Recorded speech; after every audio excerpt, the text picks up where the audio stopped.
Hi, how's it going? I'm your host, Malachi Greb, and also owner CEO of Elite Automation. Make sure you hit the subscribe button if you're interested in any automation related content, any manufacturing related content. We're talking about, where's automation going, where's manufacturing going, the different things that we're seeing as we go into many different manufacturing facilities. We're getting, a wide exposure to the amount of manufacturers that are out there in the world, and from all different types. So we get to experience a huge amount of what's actually going on behind the scenes in manufacturing. So make sure you hit that subscribe button, the notification bell, all the things that all the influencers talk about. Yeah, so we have a special guest today, Kudzai. How's it going? Right, Malachi, thank you so much for inviting me. It's great to be here on the show. Yeah, I'm glad to have you. Glad to have you. So I guess if you wouldn't mind, just go ahead and start off by telling people what you have going on in your career and what you have cooking up.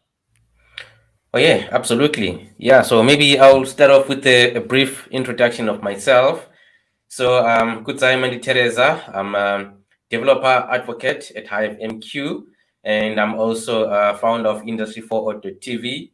So, at HiveMQ, basically what I do is I create content around industrial IoT to help solution architects, automation engineers, and developers to adopt industrial IoT solutions, particularly using MQTT and yeah, things like Spark. And then on my channel, I have got a podcast, and I also do tutorials on industrial IoT, talking about protocols, smart manufacturing, and all the likes. And yeah, so it's really interesting for me to be here on this show today to kind of like talk about my journey in the manufacturing space. So really looking forward to it. Yeah, I'm excited to have you on, and especially too, you're in a very technical uh, field, and a lot of people probably don't even really know what MQTT is. So if you wouldn't mind, kind of give the audience like a brief description of what MQTT is, and also what Internet of Things are. Okay, yeah. So, I mean, there's a lot of definitions of IoT out there. So I would not try and come up with a formal definition of it. But essentially, what it is the fact that, I mean, up until in the early 2000s or so, we only had humans or human beings being the ones that are actually able to connect to the internet and share information and interact. But then now, with the advancement of technologies, objects are now able to independently connect over the internet and share information. And that scenario has kind of like necessitated a lot of use cases with things such as home automation, things like industrial IoT, and all the stuff that you mostly hear about around wearables and all that kind of stuff. So it's two different sectors that are currently experiencing this explosion of IoT. So there's the commercial side of it, which is just like IoT, which is where things like home automation falls into. And then there's the industrial IoT, which is more in the manufacturing sector. So Mm-hmm. this is where this idea of connecting objects and devices over the internet to exchange information with backend applications such as advanced analytics like AI. This is where this really has like a huge economic incentive, like really the even the potential to transform an entire nation's industrial base, right? Just by the sheer amount of productivity that could be derived out of connecting these systems. So central to that movement of data between applications, people, machines, PLCs, robotics, and so on, is the ability to exchange information in a seamless and open and standardized way. So this is where things like MQTT comes into the picture. So MQTT basically is a communication protocol that allows that interchange of information between devices and systems to create what we call the Internet of Things. And to maybe paint a picture for some of you who might be familiar with legacy protocols like HTTP, which currently dominate even today's internet communication.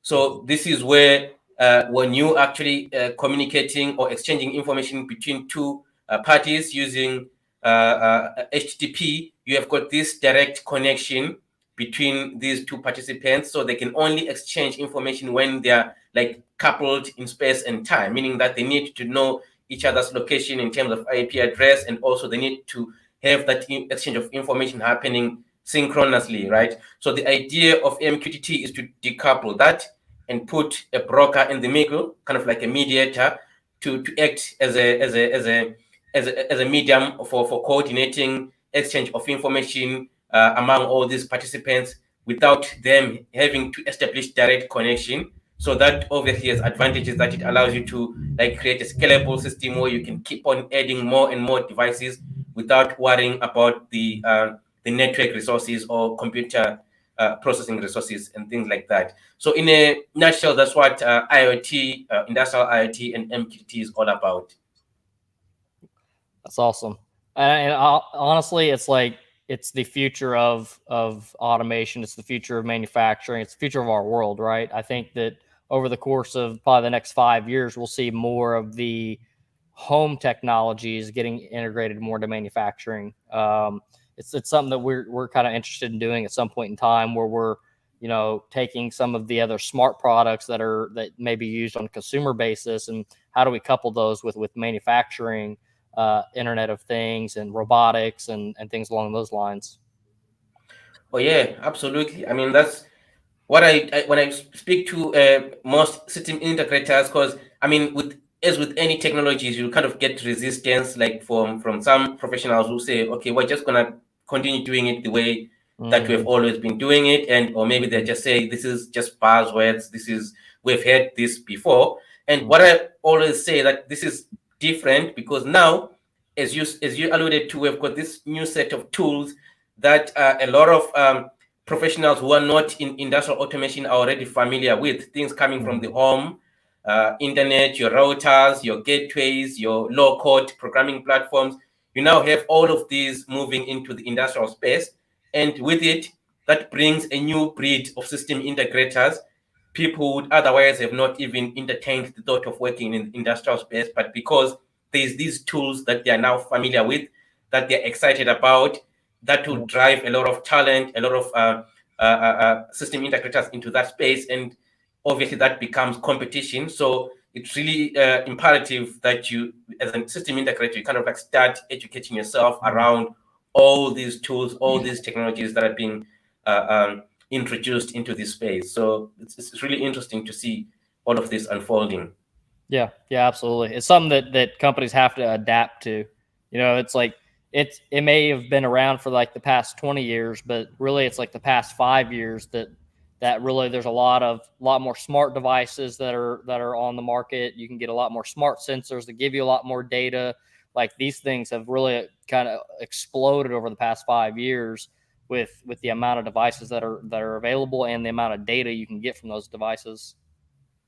Yes, absolutely. And really, the drivers here are the fact that the manufacturers, like if you are a system integrator or you are working in the industrial automation space, really the people that you are serving are the manufacturers who really want to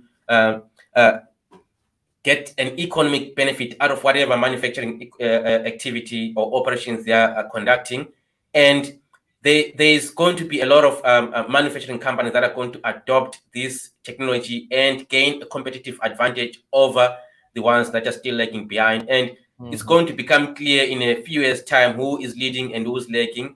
And then that also, in a way, creates an opportunity for you as an automation engineer to kind of like be in the driving seat, whether you're working in-house within a manufacturing company or you're working for a system integrator, to really drive the change. And because there's risk there that you're going to obviously to be left out, because there's a real opportunity to gain some economic benefit out of industrial IoT, particularly for manufacturing companies.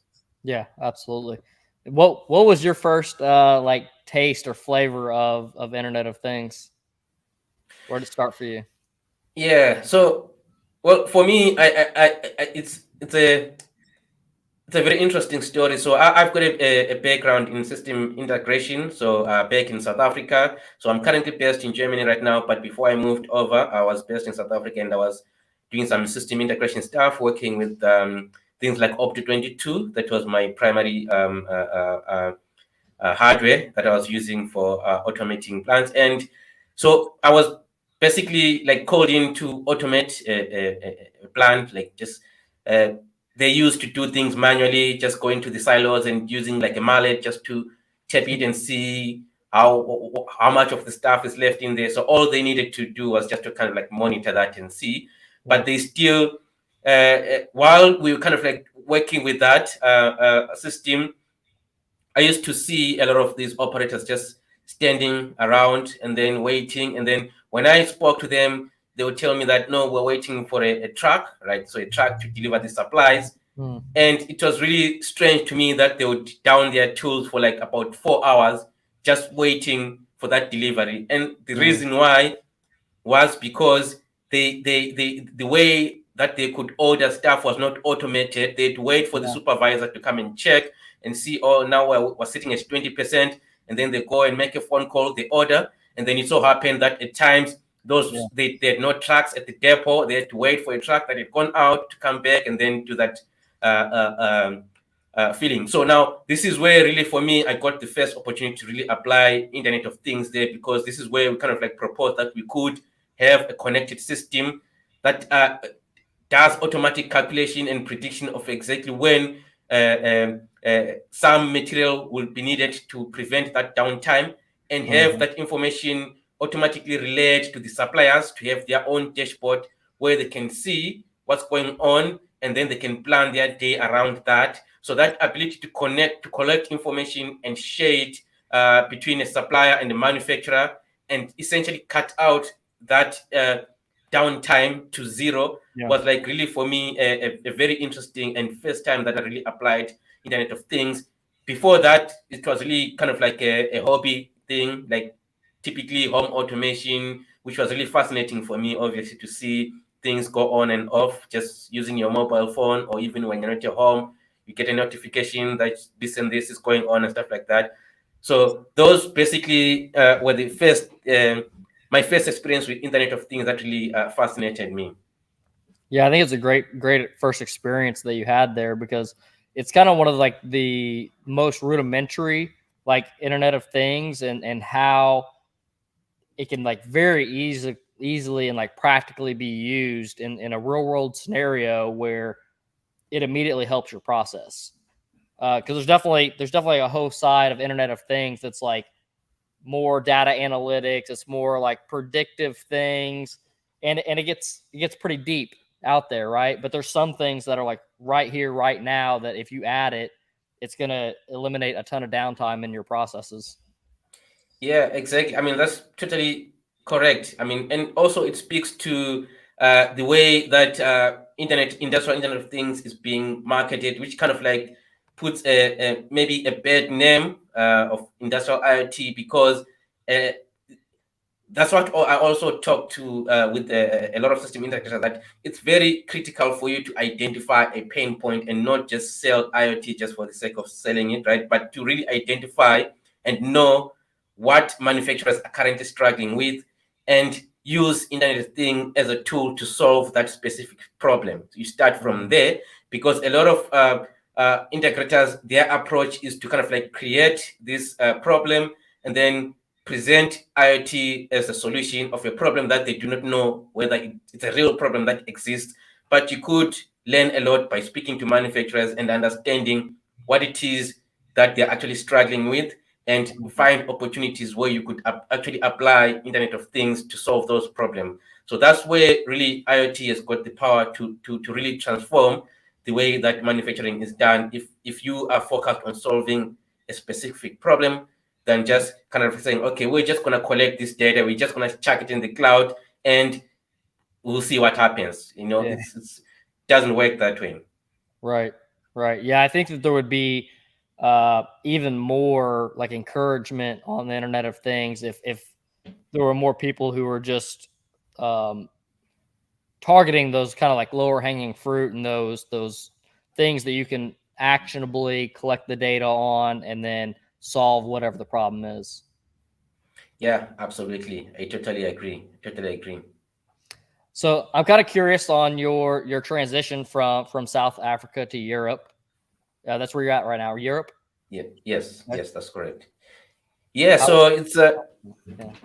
yeah. So I mean, so for me, as I mentioned before, I was into industrial system integration, and then I started obviously when I like before I got into industrial system integration, I was into embedded systems design, working like a really low level programming microcontrollers, and then I did a bit of software web programming. So when I went into manufacturing, well, for me, it really struck me how there was still a lot of stuff that was being done manually, paper-based record keeping and all that kind of stuff. And that's really for me what really drove me to kind of like try and investigate to find out what I mean. I was sure that there could be a better way of doing this, and as I started to explore that, this is where really the idea of Internet of Things and all of this information about MQTT protocols, IoT started to show up, and that was back in 2012, 2013, and I started to learn more about industrial IoT, and one of the ways of learning was to create content and teach, right? So I started putting a lot of content out there. First, it was articles, and then I moved on to create a YouTube channel, and then I created a podcast and started to create some videos. And so, obviously, this is not really a very big community. It's a small community of ours. So this is where I kind of like came across Dominic, the CTO of HiveMQ, and we were connected for a while. He was a guest on my podcast once, and then from there, I then moved on to start to create content for HiveMQ. Before I joined permanently, I actually created content for them as a freelancer, and then eventually I then moved to join HiveMQ permanently. This is when I made that move from South Africa to Germany, and for me it was really an interesting position, and still is, because I see it really for me as a position that I really crafted for myself, because I get to do what it is that I was already doing independently, but now I'm doing it under the umbrella of HiveMQ, because it's the things that I believe in, and it's the technology that I believe in. I was already a huge evangelist around MQTT and IIoT, so to get to do it under an umbrella of a company like HiveMQ is something that I really enjoy doing a lot. So Yeah. a really interesting position for me. Yeah, I think that definitely, as far as like being a content creator, that a lot of times it can relieve like a lot of stress, and you can like focus on like more of like just the creative side of things whenever you have like a bigger organization that can support, you know, your financial needs and allow you just to focus on the content creation part of things. Exactly. That's really fundamental, and because a big part of content creation, as you would know, really involves a lot of research. You know, trying out some things and see what works, and kind of like try to get a sense of what the community is working on, or what's new and what's out there, and that really needs demands of you to kind of like focus on that, and not maybe really worry about other things like, you know, like your financial or like maybe making sure that you've got something to keep the lights on and stuff like that. So being under the umbrella of a company that allows you to focus on the creative aspect of it, really, it's something that is beneficial for me. Yeah, yeah, absolutely. And then you get into the point of like, you know, where you're allocating your mental energy at. Like now you have like this dedicated time to allocate your mental energy to like this one thing versus like, you know, maybe you have a 9 to 5 job and you're doing PLC programming, but then you're also trying to make YouTube videos about PLC programming in the evening time. So it's like two different minds that you have to have whenever you're working on all these different things. Oh yeah, absolutely. That's totally correct. Because before then, I was actually working as after I'd left my job as a system integrator, I was working as a consultant in the IIoT space. And although content creation was still something that I considered to be like my primary promotion, primary profession, I still needed to do something else, just to keep that cash flow going. So which kind of like ate a huge chunk of my time, took a huge chunk of my time out of my day. So now it has allowed me to kind of like focus more on the research. So what has really changed a lot for me is the ability to not only communicate about what's out there, but to start to contribute about how to make it better. So I've got more time now to contribute about how to make it better.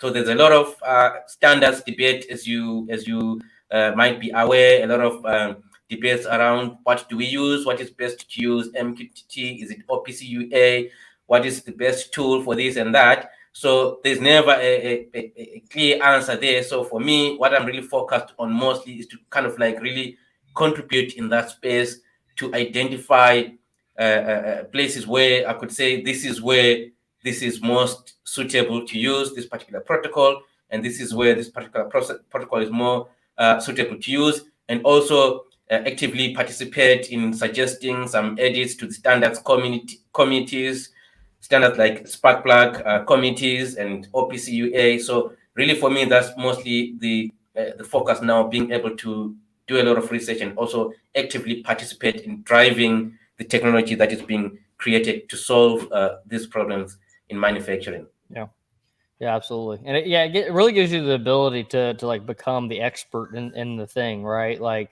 you said, you can now spend your time to research, and even people who work in something daily, like, yes, they're an expert in it, but they also a lot of times don't have the ability to step back and then look at the entire like sector or the segment of that sector. And so like it really gives you now the time to like study that sector, and I think study's huge, right? Like there's some things that I'm doing within our company that like I'm studying particular things. I can't really say publicly, but I'm studying particular things in the industry, and these extra study times that I'm putting in towards these things is hugely valuable, and it's like mind opening to like what's really going on in the industry, like how much maybe how much of the industry is using a certain type of product or certain protocols, or and then you can identify things like with this sector as far as like, wow, there's this one product out here that's like much better than this other product, but this other product is the one that's like very, very widely used, and then maybe you can latch on to whatever the actual better product is, and start to, cast that out to the community and really help promote that.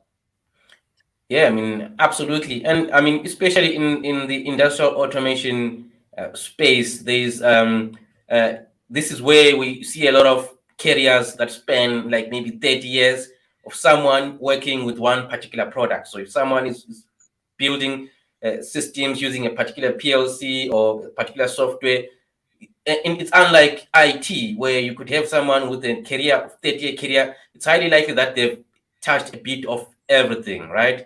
And now that we've got this new variety, or this new plethora of technologies coming into the industrial automation space, it's really key for you to kind of like step back, as you said, from your normal day-to-day and using that tool that you've been using for 20 years to try and understand what else is out there, and that kind of like gives you a perspective. So that ability to be able to step back and research, talk to people who find out what others are using, it gives you a different perspective, to such an extent that you might find an easier solution to some of the problems that you have been struggling with for a long time, and even better ways of solving issues that better than the way that you've been doing it. So it's really critical for you to step back and actually investigate other technologies and other tools. Yeah, absolutely. And it's like, say, for instance, like, especially with like the automation sector, you have like your robots and your PLCs that like, especially with like PLCs, I feel like there's a lot of companies that they go with the PLC and they stick with that PLC brand, and like that's all they go with. So whenever there is something like new and emerging in the market, if you're not looking to see this new technology that may just be much, much better, I don't want to like pick on Alan Bradley, so anybody from Alan Bradley Yeah. that's watching this, but I've been doing Alan Bradley programming for some time now, and there's a lot of headaches within it. There's a lot of headaches that should not be there, that should be made more simple. And even with Alan Bradley being as costly of a product as it is, I think there's things that they could even still increase the cost of it if they would just take away some of the headaches. Like there's a lot of things when it comes to like version control and like things that just, it's like, why are we still dealing with this? These things should be much simpler at this point. Yeah, absolutely. Totally agree. What are you kind of seeing for the future of your career? Yeah, so for me, it's really going to be more of content creation, mostly around research, more research around industrial IoT is definitely what I see more for my career, because I would like to believe that this is only the beginning of industrial IoT, because there's so many companies out there that still haven't digitally transformed, that are still in what you'd call Industry 3.0. So I think we're going to see a wave at some point of this massive change where companies are now, because there's a lot of companies who are going to look back and really wonder how they managed to even survive without really implementing these technologies, right? So it's going to become so commonplace. And for me, in my career, I'm kind of like preparing myself for that by really educating myself and researching about around all these technologies, and also being in a position where I could better advise companies whenever they get to the position where they want to digitally transform. So that's kind of the future that I really see for myself. Very nice. Very nice. What do you kind of see for like the Internet of Things and then becoming even more, let's say, like plug and play, right? So like one thing I also see that's an issue in the sector is there's still so many things that have to be manually connected. And when it comes to like let's say for like PLC, when I say manually connected, I mean manually connected through software. Like let's say for instance, like even with like PLC and robot code, like really at this point, like there should be almost standards to the code, right? You shouldn't look inside of every robot and every PLC and it's all programmed differently, right? It should almost be more of, I don't want to say building block, but there's just more structure to it. Because like the big thing is like whenever you go to the Internet of Things, it's like now you have to align all this data, right? Because like whoever programmed on the PLC side of things has their data however they have it, right? And then you're trying to take that to a database, and if that database is not in the same alignment, there's a lot of like manual work that has to go through that process. Yeah, absolutely. I totally agree with you there. So, there's a lot of factors involved, when it comes to industrial automation and standards. I think the standards bodies are really doing the manufacturers a disservice by not really being like genuine towards the solving the problem of interoperability and plug and play, because it's not really an issue of technology. If you look at things like USB has been around for a long time now. You can plug a USB on a Mac, on a Windows, it will function pretty much the same way, right? There's that abstraction. So it's not a matter of whether the technology is there or not. It's about the willingness to really adopt it and come together and agree on one thing and say this is what we're doing. But there's a lot of interest, right? So as far as standards creation are concerned, which really kind of like creates this fragmentation in the ecosystem, and you can't really tell when the standards bodies are come together, or even the big companies are going to come together and say, okay, now enough is enough. Now we need to really put the manufacturers first. So let's put aside all these other differences and frankly have a different way of looking at it, because right now it's really built around locking the customer in, right? That's really the motivating factor around really keeping these standards closed, to lock the customer in. It's because we haven't really figured a way of really monetizing otherwise, right? So I think once that happens, as it has happened in other sectors like IT, I mean, Apple still sells laptops. Dell still sells a lot of laptops, even though you could still use a USB on this and that. So they figured a way to monetize and really survive without having to lock the customer in by providing added value. So once vendors start to figure out a different business model, I think this is where we're going to see them let go and really allow these systems to really come and play nice together. And then this is where we're going to have a scenario where we could literally just plug a robot in and then everything is auto-configured, production goes, because I don't think it's really a matter of technology advancement. The technology is already there. So to be interesting to see. Yeah, absolutely.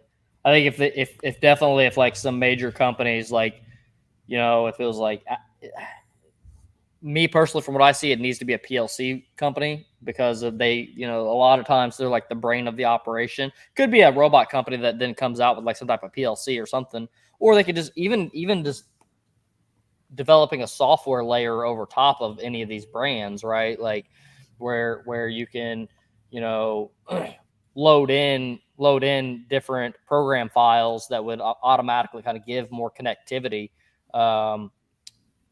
This is kind of into like the technical things, but like, you know, whenever you plug in your refrigerator, your washer, your dryer, and it's a smart device, now you go onto the app, you put in your Wi-Fi information, you add the device to your app, and then all the things connect, right? You know the temperature of your thermostat, you know all the controls are already there and mapped out. I really think it's kind of just a matter of like you said, like they got to change the business model so they can find another way to monetize. Maybe they go to a subscription software based type of model that can then they can provide these software packages and people can just pay on a monthly basis. But I do think that's definitely the future. And something I keep in mind too is like as an automation company, right? And then you have, you know, AI. Like at what point do we not program PLCs and robots anymore? How far away is that, and what do we need to do to be adaptive to that market? Oh yeah, absolutely. I mean, with AI coming into the picture, it really also changes the landscape a lot, especially for automation companies, maybe automation providers specifically, because really a lot of things are going to become a commodity, right? Even just the idea of programming PLC itself, right? That's going to be commoditized, and what's going to be more valuable is really understanding, I think, domain expertise, like really understanding, because even right now with if you give manufacturers like maybe the same, let's say for example ChatGPT, they won't like leverage it the same way, right? Because for you to really use AI, you need to understand your domain more so that you could know what questions to ask or how to prompt it or how to really apply it. So what's going to become more valuable is going to be that domain expertise and to know what parts are required to make this or what parts are required to manufacture this, and understand how to put those together, how to bring them together. That overarching view of understanding the ecosystem, I think, is going to become much more valuable than just like really doing programming and all that kind of stuff. And for manufacturers, it's also going to change really how they interact on a day-to-day basis with like their equipment. And I think things like audio interface, I think we're going to see that audio interface really move into the manufacturing space quite soon, I think, than a lot of AI technologies. That ability to kind of like generate voice commands or put some voice commands to say, okay, now I need to manufacture so much of this, so much product. And then the AI will just go in there and it knows how to speak to the MES system. It knows how to speak to the PLC. It knows how to speak to this and that. And then it knows also how to speak even to the consumer who has ordered that. Maybe they could actually ask the consumer in real time to say, now you didn't specify this specific thing. What would you need for this and that? Pretty much like restaurant ordering, where you are, it's like a menu that is customized for you. So I think audio interface is something that I see really happening much sooner. Yeah, absolutely. I mean, and especially too, I think that with not even just executives, managers, to be able to say, hey, da da da da, why is my line down, and be able to get a response back from that of some type of predicted reason why the line's down, like, it's pretty valuable. Exactly. I mean, not that ability to not have to wait for like a week or a monthly dashboard to say, okay, this is what we did this week, or this is what we did today.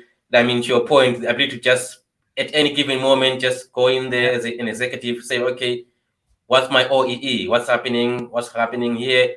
Why did we not meet our target today, or why is this line lagging? And get an answer instantly and be able to kind of like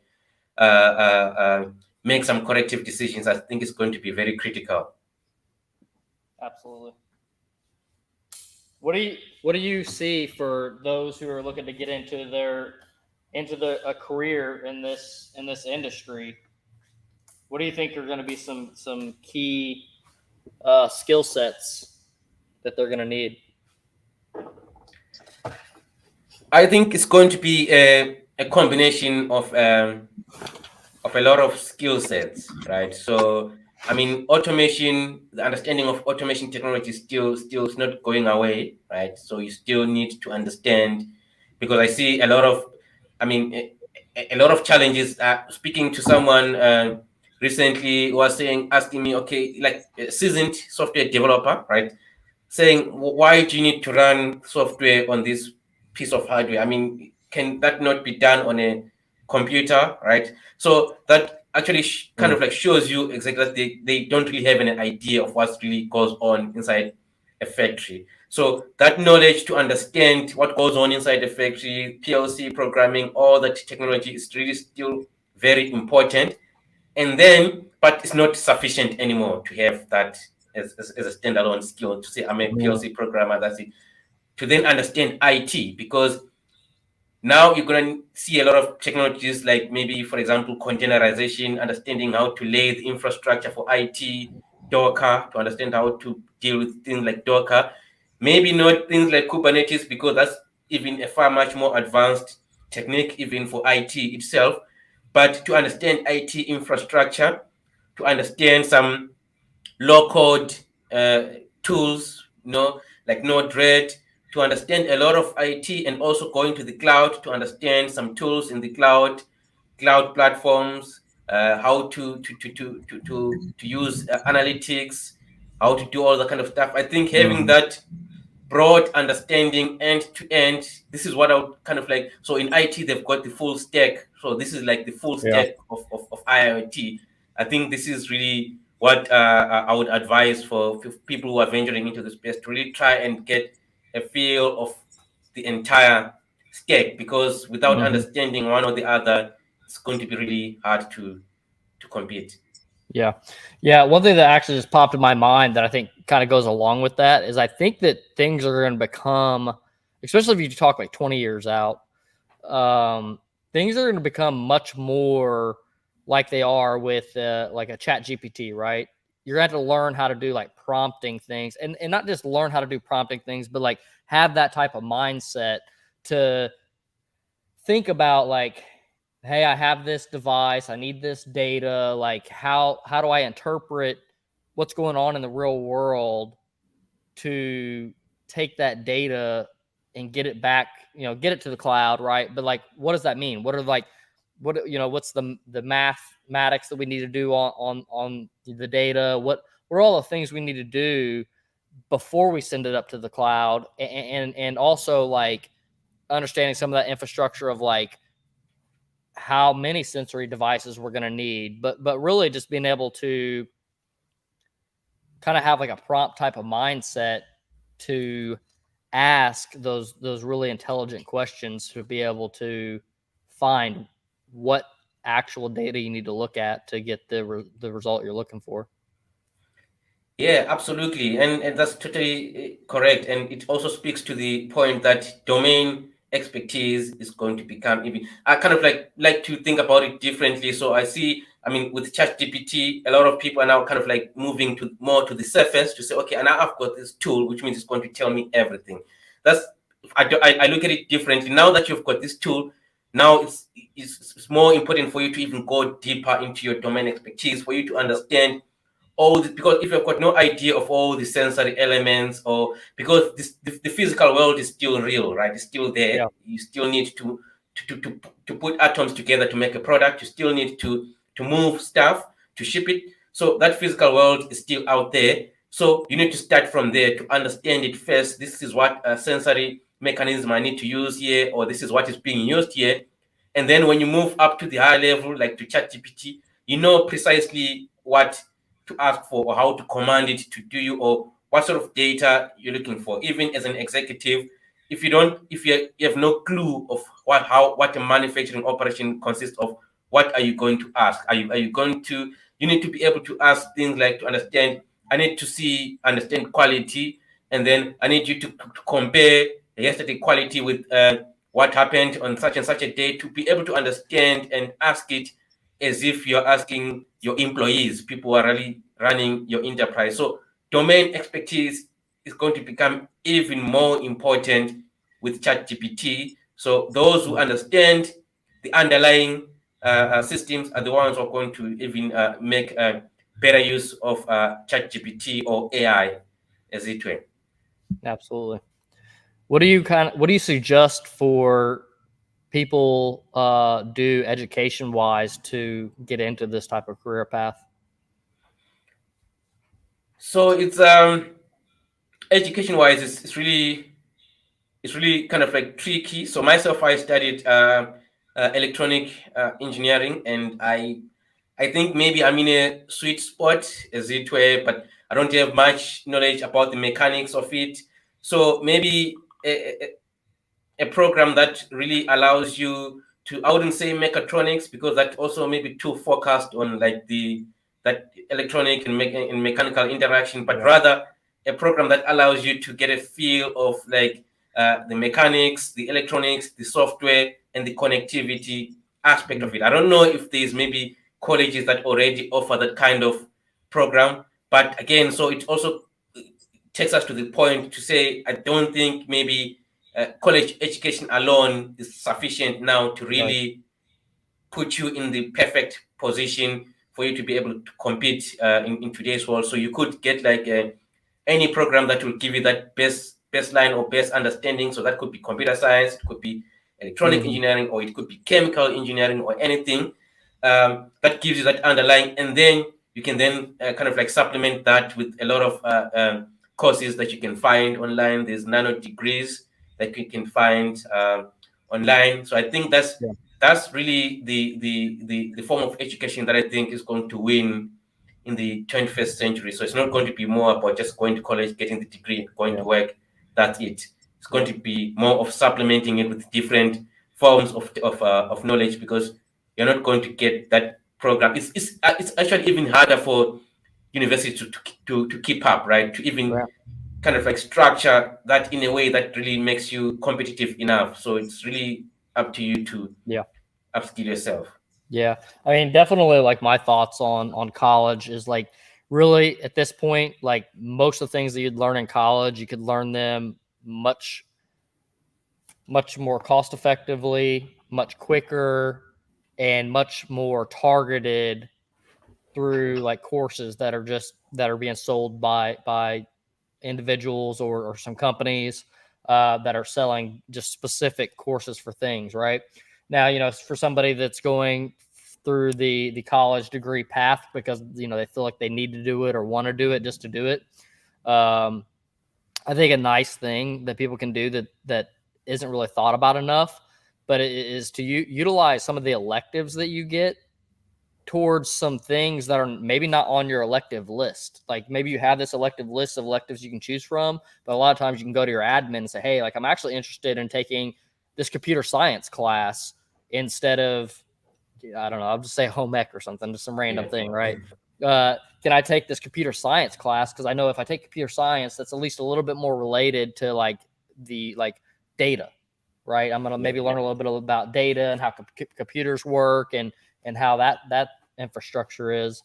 And, you know, I think it can be really valuable to like pick up that extra little nugget of something else that's a little bit outside of like what your degree was, but it's targeted towards like what your overall career path is mapped out to be. Exactly, totally agree. Kind of like working your way backwards, right? To be able to understand what it is that you want to do, and then try to see what are the pieces of knowledge that you need to get there. So I totally agree with you there. Do you have any last points of advice that you'd like to share with the community? Yeah, I mean, just to kind of like reiterate that, so sometimes I know that the idea of IIoT and smart manufacturing, digital transformation might come off as like too maybe buzzwords or too pushy or too futuristic, but I mean it's there. It's not going away. So I mean, both for system integrators, really, my advice is to really kind of like look at upskilling yourself and trying to understand all these technologies so that you can stay competitive. Even for manufacturers, to really consider looking at what digital transformation or smart manufacturing, IoT. It doesn't matter by what name you call it, really, but that idea that you could really connect to your systems, get data, and then generate some insight and be able to act on that data could really transform how you operate your business. So I've done it even at a much smaller scale, like for example, the example that I mentioned to you, just to see moving from like 4 hours per day of downtime to like 0 hours per day of downtime. That's something for a small batch manufacturing company to get that. So you could imagine for a company of a large scale, all the holes that they could fill just by really moving to digital transformation could really save tons of money and really put them at a very competitive edge. So, and for those coming out of college, it's manufacturing is changing, right? It's no longer the manufacturing of way back where I know it was really not even myself. Like I've always been fascinated by robotics, robots, like in my early years, but I really didn't picture myself in a manufacturing wasn't a goal for me, but I was just fascinated by robots. So robots are what really brought me to manufacturing, but manufacturing environment itself didn't really fascinate me that much. So, but I think it's changing now because at least all these tools, as we mentioned earlier, all these tools, because there's something more satisfying by, for example, using ChatGPT to move things in the physical space, in the real world, like giving commands and then seeing something. It's different to just talking on your phone or on your computer and then getting feedback via text. But there's something more satisfying by commanding a robot using AI, and then you can literally see things moving. So I think that in itself will attract a lot of talent. And my advice is for really for people who are talented or looking to move into AI, there's opportunity to really apply your AI skills in manufacturing in a way that is far much more satisfying than some, frankly speaking, ways that companies like Google AI, Google, Facebook are using for things like advertising, which sometimes is controversial and not really something that I personally would find satisfying. But to be able to move products, to be able to move robots and manufacture something and really transform industry or really how humanity functions, it's something that I think it's really exciting to be a part of. So. Yeah, absolutely. Yeah, the technology for sure is gonna bring people to the industry, and it's really what's gonna excite people and invigorate them. Like early on in my career, I remember when I walked into my first like manufacturing facility that had like 100+ robots. I was just like, it was like I walked into an amusement park. I was like, holy cow, this is crazy, And so, like being able to people to be able to experience that, that's like a selling point on its own, and to get people fired up and excited about, coming to work every day. Absolutely. And to choose a career in this field. But yeah, where can people find you at? Yeah, so on LinkedIn most of the time, Kudzai Manditereza. And then I'm also have got a YouTube channel, industry40.tv, and website. So this is basically where you could find me, and all of my other contact details. This is where you'll find me. Awesome. Well, thank you for being with us today. Thank you so much for inviting me, Malachi. It was such a great pleasure to be here today. Yeah, likewise. Likewise. Thank you very much. Thank you.